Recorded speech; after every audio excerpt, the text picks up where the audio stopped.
Welcome to Middlesex Moments from Middlesex Community College in Middletown. I'm Steve Minkler, the college CEO. My guest today is a student here at Middlesex Community College, Julia Noriega. Julia, thanks for joining me today. Thank you so much. I'm so excited to be here. So Julia, tell us a little bit about yourself. What brought you to Middlesex Community College? So I was born and raised in Middletown. I went to MHS, and originally it was my plan to go to a four-year university in a completely different state. But because of COVID, my mom lost her job. And my parents are going through a divorce, so the financial situation was not available for me to go to a four-year university. So Middlesex was my financial option, and it's really the best thing that's ever happened to me. That's great. I'm glad you're with us. Yeah, me too. So you are one of our star students. So tell us more about sort of what class you're in and what your major is. So right now I'm majoring in liberal arts and sciences, but I'm really hoping to transfer into anthropology. But I'm not quite sure what I want to do with that. I'm thinking either some museum work or discard studies, which in a more simple term is working with trash and working about how societies deal with trash. Mm-hmm. So that's what I'm interested in. That's what I'm hoping to work towards. So maybe a sense of history you're really interested in. Oh, absolutely. So what kind of drew you to that? Did you first get interested in that when you were in high school? I actually got interested in it a long time before high school. My dad would sit me down and we watch those cheesy history documentaries, and always in them are little clips of archaeologists digging up artifacts, and I was like, that's what I want to do. And my dad was like, you can totally do that. That's totally an option for you. And 10 years later, that's still what I want to do. Oh, that's great. Yeah. And there's lots of different pathways you could take with that. What might you see yourself doing in 5 or 10 years from now? Oh, that's something I really struggle with because there's so many options. I think if I were to go into museum work, I really want to deal with museums having their artifacts ethically and working with the communities that those artifacts come from, and not just having it be a colonizer taking artifacts that don't belong to them and having them unethically when the communities need and desire those artifacts back. So in other words, being very respectful of the cultures and the people that generated these artifacts and these objects, or even if you're uncovering skeletons and other human remains, really learning about them rather than, as you said, appropriating. Yeah, exactly. Or just displaying them as something to be awed. Yeah. Yeah. So did you visit a lot of museums as a kid, or even now? I think I do definitely do less now, which is very unfortunate, especially with the pandemic. But when I was a little kid, I would go to museums. And again, my dad would be like, you can totally work with all of this stuff. And so that's where my fascination really started. Okay. So talk a little bit about what it was like to be a student in high school during the pandemic. You graduated class of 2020. Yep. So you didn't have a regular graduation ceremony, did you? Not at all. I remember when we first had, because how it worked, we had initially 2 weeks off of school. And I remember I was like, it's not a big deal. COVID will be over in a day and a half. It'll be like the flu. It's fine. And then all of a sudden it was 2 months off and then the rest of the school year off. And I remember just being so devastated. I was like, I don't get a prom or a regular graduation. And slowly I just came to terms with that, and it was okay. But they did end up having a graduation for us, which was really nice that the school was able to put together that, and in spite of everything that was going on. Okay. Yes. I mean, your class just lost out on so much. Even here at the college, we did a virtual graduation, and we still haven't been able to catch up with that for that class. So it's really hard for us who work at the schools, but even more so for you guys as students. Yeah, absolutely. Yeah. In addition to prom and graduation, that must have also canceled a lot of the sports and other activities at the school. Absolutely. I remember having friends who were so upset about their sports being canceled, and especially prom. I was so excited. I went out and I bought a $500 prom dress. I was so excited. I was like, I'm going to go all out. This is my senior prom. And then I still have it sitting in my closet. I'm like, I'm not going to get rid of it. I spent so much money on it. It's mine now forever. That's awesome. Well, hopefully, we'll talk a little bit after the break about student activities and your work here in Student Senate. Maybe you can use that prom dress. There's so much coming up I'm so excited about. Okay, well, we'll talk more about that after the break. You're listening to Middlesex Moments from Middlesex Community College right here on WLAS WMRD.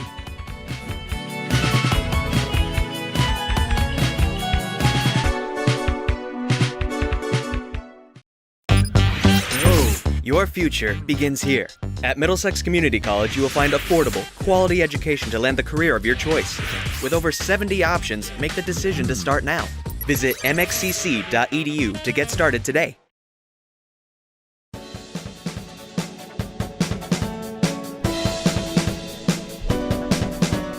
Welcome back to Middlesex Moments from Middlesex Community College. I'm Steve Minkler, the college CEO, and with me today is my guest, Julia Noriega, who's a student here at the college, originally from Middletown, and graduated from Middletown High School, class of 2020, during the middle of the worst of the pandemic. So, Julia, what's it been like being a college student during this pandemic? Definitely interesting for sure. There's a lot of people around me that do not like being a student during the pandemic. But I actually really like it. Like, just the option to have online classes or have hybrid classes is really good for me. I have ADHD, so focusing on my classwork and like being present in a classroom can be so hard for me. So having online classes where I have the option to do work from home is so beneficial and really allows me to thrive so that I'm not like in a classroom for all of my 5 classes. Okay. So I really like it. So you've taken a blend of both on-campus and online classes. Yeah.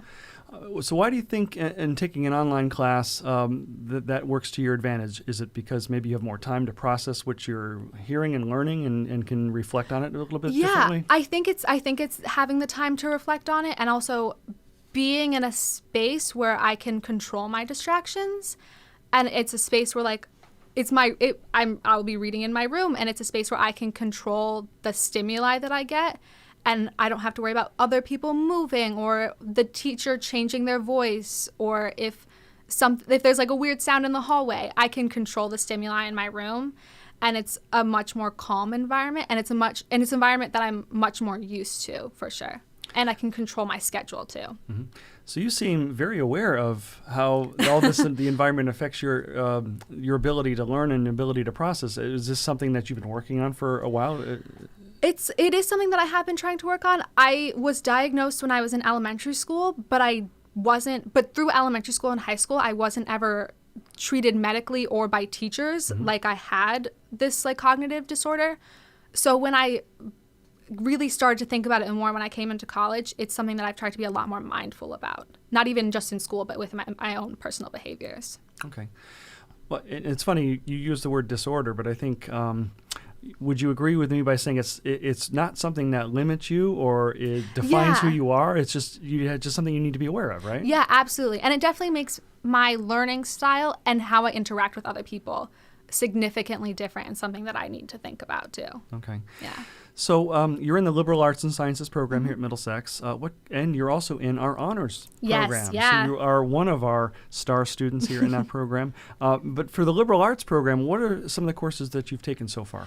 I've taken such an assortment of courses, which is so nice that I have that flexibility. I've taken a number of art courses and history courses, plus Anthropology, which has been a couple of my favorite classes to take. Last semester, I took a class with Professor Kravitsky. I hope I'm saying his name right. And I never thought I was a math person, but that was the best math class I've ever taken. He's such an amazing professor. And I also got to take a sculpture class with Matt Weber. And once again, such an amazing professor. I'm so grateful to have those experiences with them. Well, if you took a class with Professor Kravitsky, I'll have to ask you, are you a Red Sox or Yankees fan? I have to say I'm a Yankees fan. Oh, okay. There's no other option. Right, especially with him. Exactly. Earlier we talked about your interest in anthropology and history. Have you been able to take any anthropology courses at the college this Yeah, fall? I took this past semester and the fall semester. I took both of the anthropology classes that the school has to offer, and both of those were online classes. So what I was doing was reading the textbook, answering the weekly questions, and doing the quizzes. But for both of those classes, I wish I could have kept the textbook. Like, I just rented the textbook, and I so wish that I had bought it so that I could reread it and, like, finish it, because there's a few more chapters that I get to read. I'm like, ooh, I want it so bad. Yeah, so I wish I kept them. Oh. So, you're I'll edit this back. Sorry.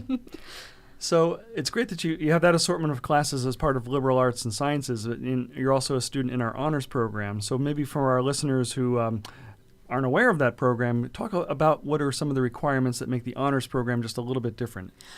So what makes it a little bit different, at least for the spring semester where I've been involved because I joined late in my first year, we have to take at least, I believe, 2 different classes. So one honors English class and one honors U.S. history class, I believe.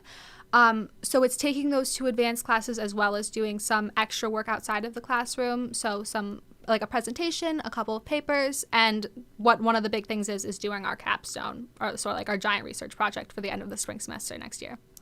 And have you started to think about what your topic would be for that? Absolutely, I have. I really want to do something with fast fashion and researching the impact on the environment and how consumerism in America and the world have impacted fast fashion. And that also leads into what I want to do with my career. So define fast fashion for us. So fast fashion, as far as I understand, and I could definitely do some more research, is the mass production of what is considered trendy clothing. Okay. Mm-hmm. So from shops like H&M and Forever 21 that just consistently churn out clothing that's really could be poor quality and really depends and is extremely cheap. So do you think a heightened sense of environmentalism and the pandemic are kind of coming together to maybe force people to really rethink fashion and this consumerism around our clothing? I really try to think that. I know that at least in the bubble that I've created in social media, there are people that think that. But it's really interesting because I feel like I've tried to be very introspective with how I treat clothing and how I interact with clothing in my life. But going out into the world and seeing how much people don't even know about the concept of fast fashion is a little alarming. But at the same time, I think it's also very interesting because not only do people not know about fast fashion, but they don't even recognize their own environmental impact with how they're buying clothing and interacting with the fashion world. So it's probably fair to say that you could see your Convivium project for the honors program here at the college to be a way of educating some of your fellow students and those of us who work at the college about these issues. Yeah, absolutely. I think the people who are affected by it most would be my students, especially the female students that are most marketed towards. Yeah. And what are some of the strategies you think that you might, just from your own experience, I know you still have some research to do on this, but some strategies that you can think of from your own personal life that you might advise some of your fellow students or people like me to avoid this accumulation of waste and reuse of resources? I think there are a couple. One that I've heard is if you are going shopping and you look at a piece of clothing, you're like, oh, this is so cute. Think, are you going to get 30 wears out of it? That's one. Another one is in like 10 years, are you still going to like it, or would you have liked it 10 years ago? Because fashion, you still want to like things and you want things to last. And also not even just stopping your consumerism, but also if you have a damaged piece of clothing, learning how to mend it. I have a pair of shoes that have like a hole right at the toe area that I've tried to sew like 3 times, and it's so clearly there's just a hole there that I'm like, the soles of the shoes are fine. I can't throw them away. So learning even how to mend your clothing, I think, is really important.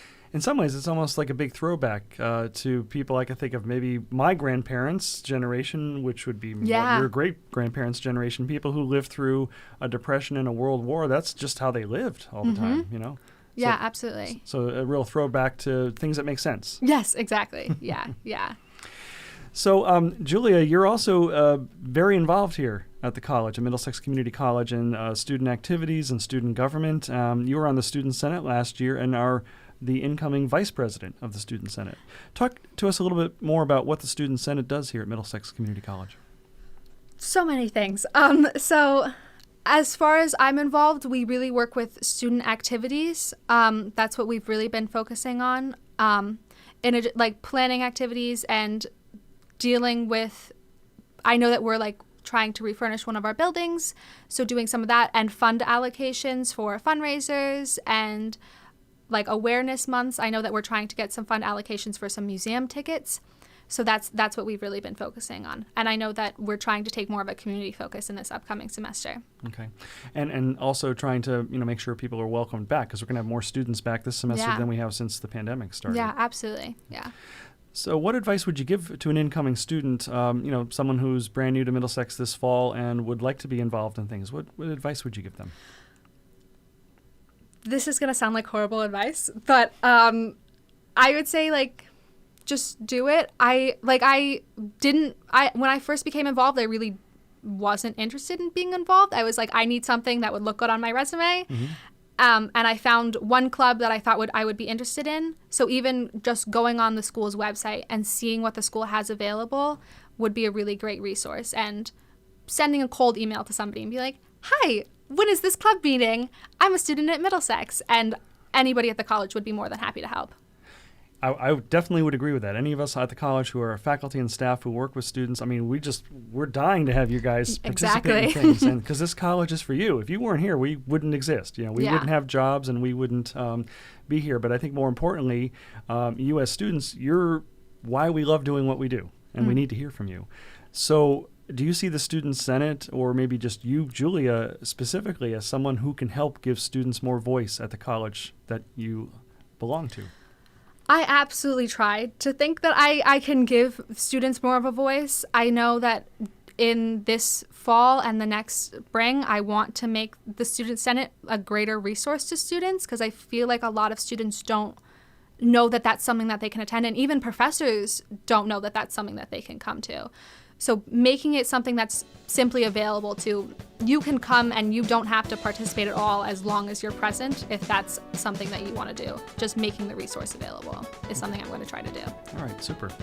Well, let's talk a little bit more about that after our next break. Yeah, absolutely. So you're listening to Middlesex Moments from Middlesex Community College here on WLAS WMRD.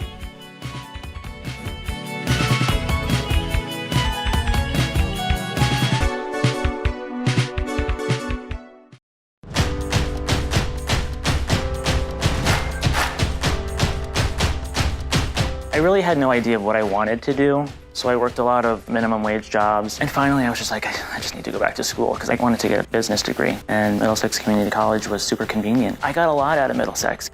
I never thought I would have reached this far with my associate's degree. It allowed me to buy a house. I was able to get married. It was a dream. Take control of your future at Middlesex Community College. With over 70 programs to choose from, a high-quality, affordable education can be yours. Invest in your future with educators dedicated to your success. Graduate debt-free on your way to earning a higher wage. Middlesex Community College. Get started now at MxCC.edu.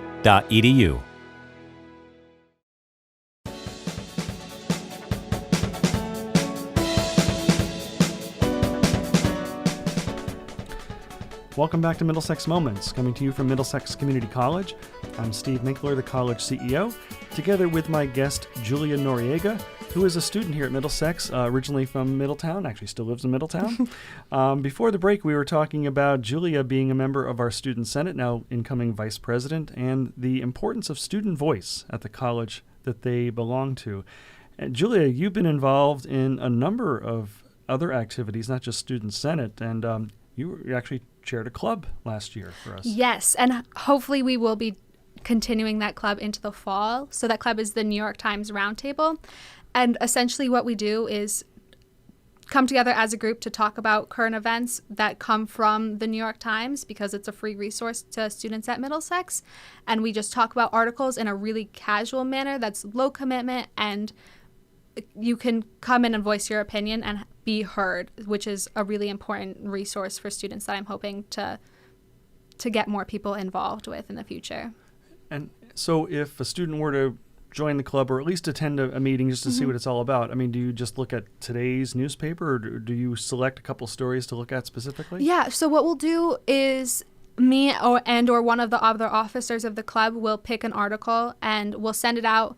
Our student activities director will send out the meeting link and the article link so that you can look at the article ahead of time. And so for the first part of the meeting, we'll probably talk more about the article specifically, and then we might casually move to a more general topic surrounding the article. So it's a super casual conversation, and however the conversation flows, there's no harsh direction. And this is something that's totally moderated by you guys as students. Yeah, absolutely. Okay. Yeah. So you must get a sense of what's important to the students. If you're reading, we talked earlier about your interest in fast fashion and environmentalism. I mean, I would think that that's probably a topic that would come up pretty often. Yeah, absolutely. We definitely talk maybe a little less about fast fashion, but definitely about environmental issues, 100%. So speaking of environmental issues, you and I participated in an event back in March of this past year that we had together with Wesleyan University, where we co-hosted Jeff Biggers, who's a climate storyteller. What do you remember from that event? It was a virtual event, we know that. Mm-hmm. But what were there some takeaways from that event? What was that like for you? It was a really unique experience. I don't think I ever did anything like that, much less virtually. And Jeff Biggers really talked about being an ethical journalist and talking about climate change. And one other thing that he talked about was climate change from the perspective of natives, which I thought was so incredibly important because Native people get erased from the narrative so consistently. So that was something that I really remember being a big part of our conversation. So that was really nice and very refreshing. And in addition to that, I remember we had breakout rooms where we could talk about how to create climate education in Middletown using different resources, like using art and music and the newspaper. And so that's one of the things that was really important about it. Yeah, we talked about ways of using the riverfront as a resource and maybe a place to do some things. Certainly Wesleyan's campus or Middlesex's campus. What really impressed me about him was he's from the Midwest somewhere. Yeah. But he did so much research about our own community. I mean, I was learning so much, and we work and live here. Yeah, exactly. Yeah, it was really fascinating that he put in all that time, which was also, again, super refreshing to see somebody put in that effort for a community that technically isn't their own. Right. Yeah. Well, so a little preview for our listeners is that Wesleyan and Middlesex are looking at having Jeff Biggers join us in person this fall, although we are monitoring the current COVID situation and see what happens. But we'll certainly share more about that with the public and with you guys as students. And for us, it's a really important partnership because Middlesex does have a tradition of standing up for environmental stewardship. Our former president, Dr. Anna Wasesha, was very passionate about that, and I think it's been, I hate to say this, but almost put on the back burner a little bit over the last couple of years with a lot of things going on. So I'm really excited that students like you and a partnership with Wesleyan can kind of rekindle that here at Middlesex Community College. Yeah, absolutely. Me too. Yeah. So some other partnerships that we're involved in that kind of touched your life a little bit. As a graduate from Middletown High School, Middlesex is building out its partnerships with Middletown High through Superintendent Michael Connor and Principal Wiener. And one of the things we try to do is to offer early college credits for students while they're in high school. Did you have any experiences like that when you were a student at Middletown High? I absolutely did. I did take a couple of AP classes, but I also took ECE classes, which is early college or early education experience. Early college experience. Early college experience, yeah. So I took that class, and that gave me 6 college credits as opposed to AP, which maybe gives you college credit depending on what your exam grade is. So I think that ECE is a really great alternative. And I think to get more students interested in Middlesex, not only just having like the opportunity to get college credits, but also changing the way that community college is perceived, I think is really important and a big step that we should try to take in the Middletown community. I'm really proud that you've said that. And I think, winding back to, the beginning of our conversation, Middlesex wasn't really on your radar to begin with, so that gives us a strong voice. I mean, it sounds like if you had the opportunity to talk to current students at Middletown High, you would tell them about your experience here. Yeah, absolutely. I would really love to. And I think something that I would share is I feel like as somebody who was so recently a high school graduate is that as far as I saw it, the perception of community college was that it was a backup or something for students that weren't successful in high school. And I think that's why I really didn't want to go, is because I didn't want to be perceived as somebody who wasn't successful, which I think that's a narrative that needs to be changed, because that's absolutely not at all what community college is. And Middlesex alone has so many amazing opportunities and so many amazing staff members and so many students that have such grand, amazing academic goals and have the ability to achieve that. Yeah, I mean, I'm amazed every day by our students. Yeah, me you too. Included. And whether you're in the honors program or in our radiology program, criminal justice, human services, any of the great programs we have, I mean, students just really I think there's a different sense of commitment when you come to a community college compared to university. Maybe, I don't know what that's about, but I think, like you said, it's just, you are determined to succeed. Yeah, absolutely. Absolutely. And I think almost every student here is. Yeah. So again, we talked earlier about your interest in transferring to a four-year university after you graduate with Middlesex next year, perhaps in anthropology. Have you given any thought to what college or university you might want to go to? Actually, I have. I'm really in between schools, but I'm hoping that with enough financial aid, I can attend Wesleyan in the upcoming years. I feel like I've really started to become more invested in the Middletown community going to Middlesex. And with the work that I've started to do, I don't want to leave that behind for another community. And I really want to stick with Middletown. And I feel like Wesleyan has a lot of opportunities and resources for me to continue what I've started here. I would totally agree with you. And I think one of those resources, is we actually offer the ability for our honor students, including you, to take a class at Wesleyan during their time. Are you going to be doing that? Absolutely. I really am hoping to in the spring. I didn't get the chance to rearrange my schedule for the fall. So it's definitely on my radar to do that in the spring to get some firsthand experience with some Wesleyan professors. So one of the things that I know about Wesleyan, although I'm not an expert in all of their programs and all that, is I do know they take an approach where they allow students to direct a lot of their own curriculum, but a lot of projects. So I could definitely see you just like taking off with something. Stick with Middletown. Maybe that's a good slogan for the city of Middletown. Yeah, exactly. Yeah. So where do you see yourself even further along? You are here at Middlesex. You're going to graduate with your bachelor's degree. Any idea of where you might be going after that? I really want to work on getting a master's. I don't know if that would mean going to school right after getting my bachelor's or getting a job and hopefully getting a tuition reimbursement program with an employment. So it's really up in the air, but I know a master's is in my future. Okay. And maybe a doctorate and you could teach as well, as well as do research. So with your love of anthropology and all things that are related to history, have you done much traveling, or do you aspire to do traveling to learn more about the world around us? I really don't know. I haven't done too much traveling, but as far as traveling for a career goes, I do think I want to work with Native communities, at least in the United States, and reclaiming their narrative or help them become more of a part of the narrative of environments and politics and helping them have a voice. And that's why I want to do that museum work where they are allowed to reclaim artifacts that they had previously owned and still have the owner or the rights to. So I don't know about how much travel will be a part of my life, but I definitely at least working within the recent or our near community is in my future. Yeah, and I would guess there's a wealth of resources here just being Connecticut and this part of the country. There's the Mashantucket Museum that talks about that community's history and culture. It would seem to be a wealth of things to do right nearby. Yeah, absolutely. Yeah. So I guess in the short time we have left, Julia, any advice that you might give to an incoming student coming to Middlesex Community College this fall? How to make the most of their time?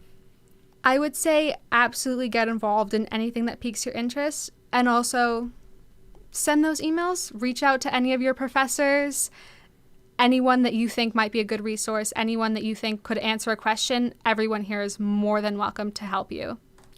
Well, that's great. We'll end it on that note. Julia Noriega, who's a student at Middlesex Community College from Middletown and is our incoming Vice President of the Student Senate and a member of our honors program. Thank you so much for joining me today. Thank you. I'm happy to be here. All right. And many thanks to you, our listeners, for joining us for another edition of Middlesex Moments.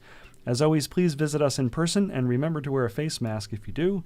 Our main campus is located at 100 Training Hill Road in Middletown, or you can see us at our Meriden Center located at Platt High School, where we offer afternoon and evening classes 4 days a week.